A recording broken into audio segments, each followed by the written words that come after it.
एक छोटे से रेगिस्तानी कस्बे में अयान नाम का एक गरीब लड़का रहता था। उसके पास दौलत नहीं थी, लेकिन उसका दिल ईमान और भरोसे से भरा हुआ था। हर सुबह सूरज निकलने से पहले अयान अपनी माँ के साथ पानी भरने जाता और फिर फज्र की नमाज के लिए मस्जिद पहुंचता। उसके पास अच्छे कपड़े या जूते नहीं थे, लेकिन उसके पास सबसे कीमती चीज थी, सच्ची नीयत। एक दिन कस्बे में यह घोषणा हुई कि कुछ लोग पवित्र यात्रा पर जाने वाले हैं। सब लोग खुश थे, लेकिन अयान चुप हो गया। वह जानता था कि उसके घर की हालत इतनी अच्छी नहीं कि वह यह सफर कर सके। उस रात ईशा की नमाज के बाद अयान ने हाथ उठाकर दुआ की। ए अल्लाह, तू मेरे दिल की हालत जानता है। मैं तेरे घर की ज़ियारत सिर्फ तुझे राज़ी करने के लिए करना चाहता हूँ।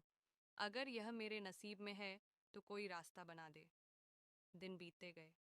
अयान अपनी माँ की सेवा करता रहा और बिना किसी लालच के लोगों की मदद करता रहा। वह मस्जिद की सफाई करता, मुसाफिरों को रास्ता बताता और जो थोड़ा बहुत उसके पास होता उसे ज़रूरतमंदों के साथ बांट देता।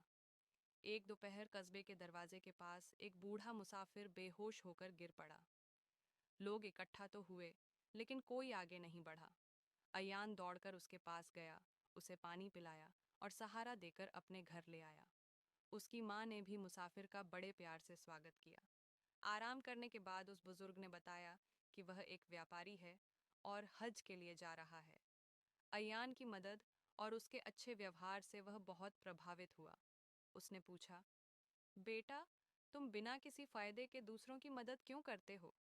अयान ने नम्रता से जवाब दिया, क्योंकि अल्लाह सब कुछ देखता है, चाहे लोग न देखें।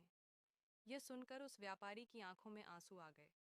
अगली सुबह उसने कहा कि वह अयान और उसकी माँ को अपने मेहमान के तौर पर उस पवित्र यात्रा पर ले जाएगा।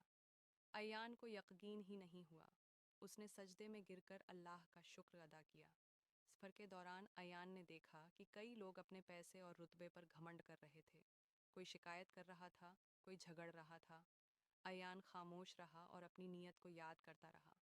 जब वे पवित्र जगह पहुंचे तो अयान का दिल सुकून से भर गया। हजारों लोगों के बीच खड़े होकर उसे एहसास हुआ कि अल्लाह ने उसे इस सफ़र से पहले ही बहुत बड़ा इनाम दे दिया था, दिल का सुकून। वापस लौटने के बाद अयान में घमंड नहीं आया, वह और भी विनम्र हो गया। लोग उसे इस वजह से नहीं मानते थे कि वह कहाँ गया था, बल्कि इस वजह से कि वह कैसा इंसान बन गया था।